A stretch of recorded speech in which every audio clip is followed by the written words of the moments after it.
बॉबी देओल का कमबैक हो गया, सनी देओल का भी कमबैक हो गया, यहाँ तक कि संजय दत्त का भी कमबैक हो गया, पर गोविंदा का कमबैक ही नहीं हो रहा है। दोस्तों, जहाँ महज 21 साल की उम्र में इन्होंने 70 से भी ज्यादा फिल्मों को साइन किया था। गोविंदा के पास इस समय कोई 50-60 के करीब फिल्में हैं। क्या ये बात सही है? मेरे पास 70 पिक्चर।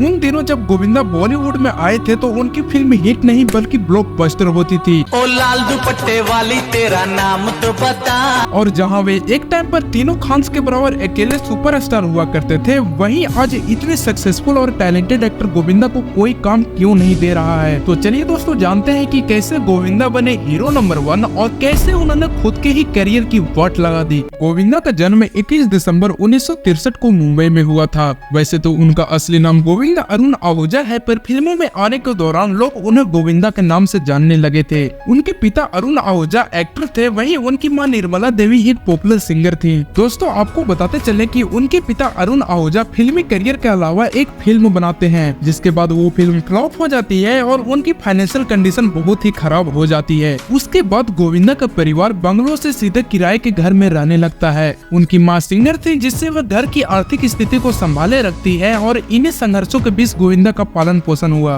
गोविंदा ने मुंबई के अन्ना साहेब वार्तक कॉलेज से ग्रेजुएशन किया। उसके बाद वे आर्थिक तंगी के कारण नौकरी की तलाश में लग जाते हैं, पर बहुत ढूंढने के बाद भी उन्हें कोई ढंग का जॉब नहीं मिल पाता है। उसके बाद उनके पिता अरुण आहूजा ने उन्हें एक्टिंग करने की सलाह दी। क्योंकि उनके पिता एक टाइम पर सक्सेसफुल एक्टर हुआ करते थे, इसलिए गोविंदा ने भी एक्टिंग में करियर बनाने का सोचा। शुरुआत के दिनों में उन्होंने फिल्मों में रोल्स पाने के लिए काफी संघर्ष किए। इस दौरान उन्होंने कई ऑडिशंस दिए और कई बार रिजेक्ट भी किए गए। फिर एक दिन वे अपने मामा आनंद से मिले, जो कि उस टाइम पर तन बदन फिल्म बनाने की तैयारी कर रहे थे। जब गोविंदा के कहने पर उन्होंने उनकी ऑडिशन ली तो वे अपने भांजे की एक्टिंग और डांस से काफी ज्यादा प्रभावित हुए और उन्होंने गोविंदा को अपने फिल्म तन बदन के लिए कास्ट कर लिया। ये फिल्म 1986 में रिलीज हुई, जो कि बॉक्स ऑफिस पर कोई खास कमाल नहीं कर पाती है। फिर उसी साल उन्होंने फिल्म इल्जाम किया और ये फिल्म रिलीज होते ही सुपर हिट साबित हुई। इस फिल्म में उनकी एक्टिंग और डांस को काफी पसंद किया गया था और इस फिल्म की सफलता के बाद गोविंदा रातों रात सुपरस्टार बन गए। दोस्तों, आपको बताते चले कि इतनी बड़ी सक्सेस उन्होंने महज 21 साल की उम्र में ही प्राप्त कर ली थी। उसके बाद उनके पास फिल्मों की लाइन लगना शुरू हो गई और उन्होंने इस दौरान 75 से भी ज्यादा फिल्मों को साइन कर लिया था।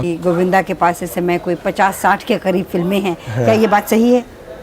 मेरे पास 70 पिक्चर। इसके बाद उनकी हिट फिल्मों की लाइन लगना शुरू हो गई, जिसमें लव 86, खुदगर्ज, घर घर की कहानी, हत्या, जंगबाज, स्वर्ग जैसी कई मूवीज शामिल थी। इस दौरान उनकी कमाल की एक्टिंग और उनके डांस स्टेप्स ने उन्हें युवाओं के बीच काफी पॉपुलर बना दिया। भगवान कसम, क्या प्रोग्राम दिखा दिया तूने। तब 90s की दशक की शुरुआत होती है और यह समय गोविंदा की करियर का गोल्डन ईरा था। उन्होंने इस दौरान एक से बढ़कर एक सुपरहिट फिल्में देने शुरू की, जिसमें कॉमेडी, एक्शन, ड्रामा और इमोशन का एक अलग ही तालमेल होता था, जो कि ऑडियंस को काफी पसंद आया करता था और लोग इन्हें खूब देखा करते थे। इनमें Raja Babu, Coolie number 1, hero number 1, aunty number 1, Aankhen, दीवाना मस्ताना, आँखियों से गोली मारे, बड़े मियाँ छोटे मियाँ जैसी कई कल्ट क्लासिक मूवीज शामिल थी, जिसने रिलीज होते ही बॉक्स ऑफिस पर तहलका मचाया और सुपरहिट ब्लॉकबस्टर साबित होते चली गई। गोविंदा का स्टाइल ऑडियंस के लिए बहुत ही रिलेटेबल हुआ करता था, क्योंकि उनके किरदार हमेशा जमीन से जुड़े हुए होते थे और वे ऑडियंस को हंसी के साथ साथ इमोशन से भी जोड़े रखते थे। जिसको सारी दुनिया ने टाल रखा है, उसको आपने पाल रखा है। दोस्तों, जहां 90s के दशक में शाहरुख, सलमान और आमिर खान जैसे स्टार्स की भी मूवीज आने शुरू हुई, वहीं अकेले गोविंदा ने अपने अनोखे अंदाज और कॉमेडी टैलेंट के बदौलत इन तीनों खान्स को कड़ी टक्कर दी। दोस्तों, उस टाइम पर जहां तीनों खान्स की मूवीज मिलाकर कमाई करती थी, उनसे ज्यादा कमाई अकेले गोविंदा की एक फिल्म कर लेती थी। आइए सेठ जी, क्या खाएंगे? ये जूता। सेठ जी को जूता खिलाओ। कुली नंबर 1, राजा बाबू और हीरो नंबर 1 जैसी फिल्में इस बात का प्रमाण है कि उन्होंने बॉक्स ऑफिस पर अपनी एक अलग ही पहचान बनाई थी। हमारे जनरेशन के अंदर उससे बेटर ना एक्टर आया है, ना एक्टर आएगा, और वो है गोविंदा। गोविंदा ने अपनी फिल्मी करियर में 165 से भी ज्यादा फिल्मों में काम किया है और गोविंदा की इन्हीं कमाल की एक्टिंग एंड स्किल्स की वजह से उन्हें कई अवार्ड से सम्मानित किया गया है। उन्होंने 3 film fair awards, 2 IIFA awards, 4 जी सिने अवार्ड्स, स्टार स्क्रीन अवार्ड जैसे कई अवार्ड्स हासिल किए हैं। बात करें गोविंदा की रियल लाइफ फैमिली की, तो उन्होंने 1987 में सुनीता आहूजा से शादी की थी, जिनसे उनकी एक बेटा और एक बेटी है। दोस्तों, साल 1986 से साल 2001 तक गोविंदा ने कई कल्ट क्लासिक मूवीज दी।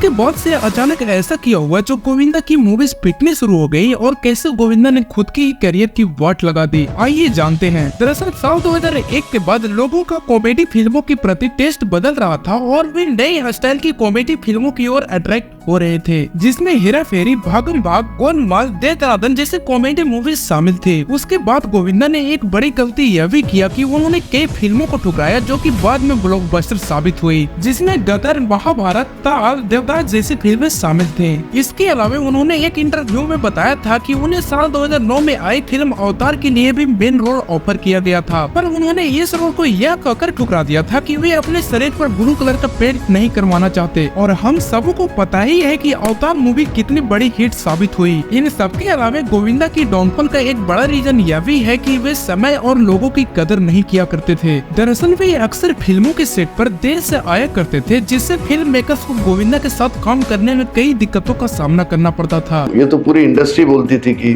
उसको साइन करो तो लेट आता है, बस कि वो कहते हैं लेट आता है, ये लेट आता था।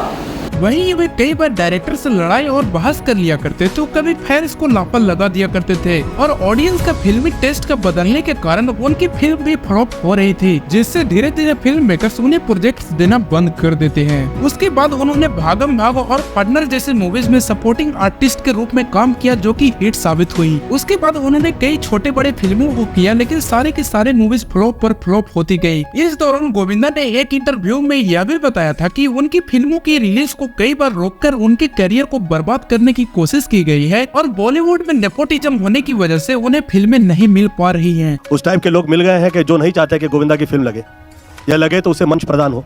उनकी लास्ट फिल्म रंगीला राजा 2019 में रिलीज हुई थी जो कि फ्लॉप साबित हुई थी और पिछले 5 वर्षों से उनकी कोई भी फिल्म नहीं रिलीज हुई है। भले ही आजकल गोविंदा का डाउनफॉल चल रहा है, पर उनके फैंस आज भी उनकी एक्टिंग और कॉमेडी के दीवाने हैं। ठीक इसी तरह यदि आप खिलाड़ी अक्षय कुमार की डाउनफॉल की कहानी जानना चाहते हैं तो वीडियो को क्लिक करके देख सकते हैं।